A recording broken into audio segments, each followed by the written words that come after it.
जैसे आप सभी जानते हैं, मैं कॉमरेड डॉक्टर पूजा, भारत की क्रांतिकारी मजदूर पार्टी की तरफ से हम लोग अभी कई दिनों से प्रचार कर रहे हैं। यहाँ पे सबसे पहले हमने ही शुरू किया प्रचार इलेक्शन ऑफिस के थ्रू। तो डोर टू डोर जा रहे हैं और लोगों को जो मुद्दे हम लेके जा रहे हैं वो लोगों को एकदम भाते हैं, वो दिल से उसको कनेक्ट कर पाते हैं। शिक्षा, रोजगार, स्वास्थ्य, आवास के ऊपर हम पिछले कई सालों से मानकुद गोवंडी में काम कर रहे हैं, लोगों को एकजुट बनाने के लिए काम कर रहे हैं। यहाँ पे नशाखोरी, गुंडागर्दी का, दहशतगर्दी का जो मसला है, एसएमएस प्लांट का जो मसला है, जो जहरीला धुआं फेंकता है 24 घंटे, डंपिंग ग्राउंड, इन तीनों मसले के खिलाफ भी हम लोगों से बात कर रहे हैं। वो मसला लेके जा रहे हैं और कह रहे हैं कि हम जीत कर आने के बाद सबसे पहले उसके ऊपर काम करेंगे। खास तौर से जाकिर हुसैन नगर, साठे नगर, जो एसएमएस प्लांट के आजू बाजू की बस्तियों की आबादी, वो तो बहुत ज्यादा परेशान है एसएमएस के धुएं के कारण, और वो तो चाहती है कि जल्द से जल्द वो प्लांट यहाँ से हट जाए।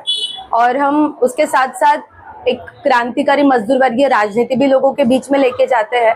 तो हम गर्व के साथ कहते हैं कि हम किसी बिल्डर, धरना सेठ से, किसी पूंजीपति से 1 रुपया भी नहीं लेते हैं, किसी कॉरपोरेट फर्म से 1 रुपया भी चुनाव प्रचार के लिए नहीं लेते हैं। तो जब हम लोगों से मिलते हैं, हम उनको अपना पर्चा देते हैं, अपनी बात कहते हैं, और हमारे पास सहयोग के डब्बे होते हैं।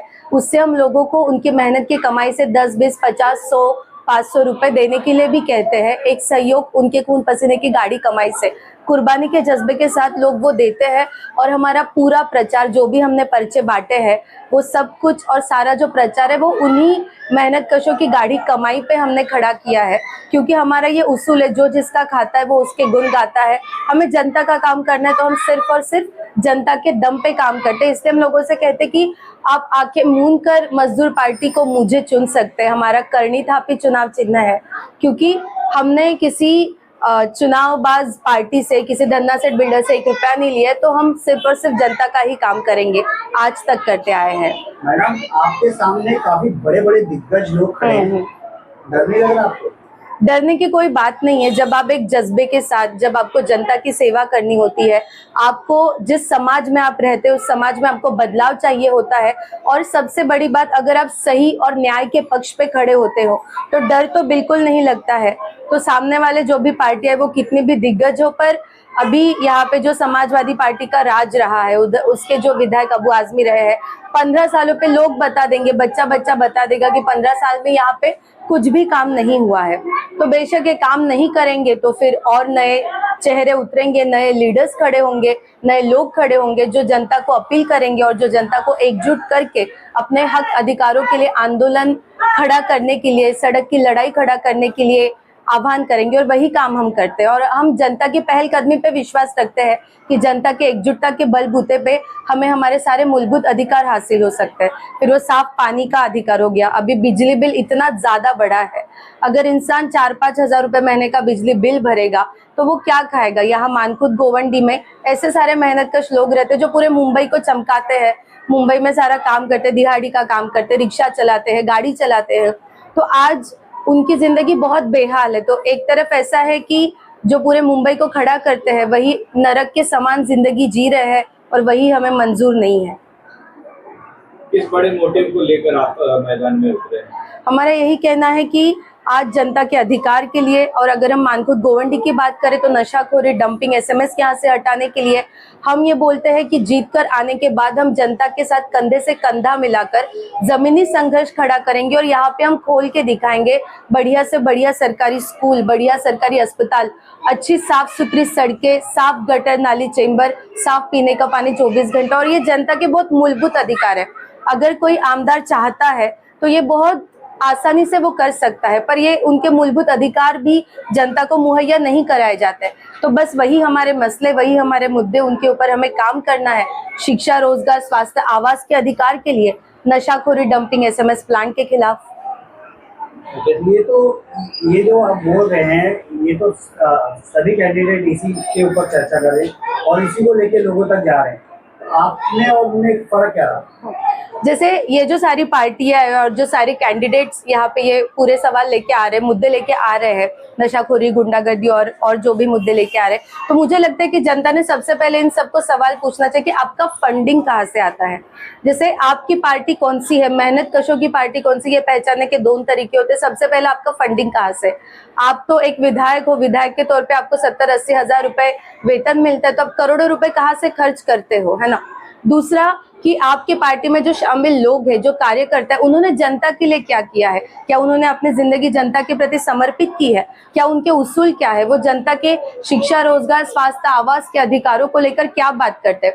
आज देश में जो पूरा नफरती राजनीति का खेल चल रहा है, हिंदू मुस्लिम मजहबी रंग हर मुद्दे को देने की कोशिश की जा रही है, उसके खिलाफ कौन खड़ा हुआ है? अभी जो मानकोट गोवंडी में 22 उम्मीदवार है, उनमें से एनआरसी सीए के मुद्दे को लेकर लड़ने को लेकर सिर्फ मेरे ऊपर केस दर्ज है और किसी के ऊपर केस दर्ज नहीं है। फिलिस्तीन का मुद्दा ले लीजिए, मेरे और मेरे साथियों के ऊपर फिलिस्तीन के समर्थन में आंदोलन करने को लेकर केसेस दर्ज है।